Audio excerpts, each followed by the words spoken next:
creieu que s'ha quedat curt o creieu que ha fet el suficient? Espereu més d'un proper papa?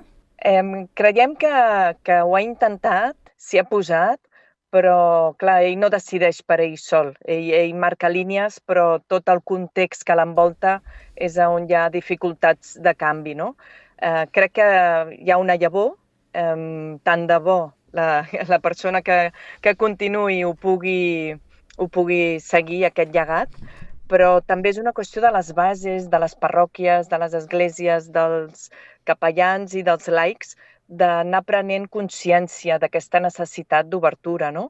Moltes vegades ens trobem amb esglésies de base que les persones, els laics, diuen sí, sí, som conscients que això s'ha de canviar, però si a les pregàries de les homilies no hi ha una reflexió i una proposta de canvi, només amb el papa és molt difícil.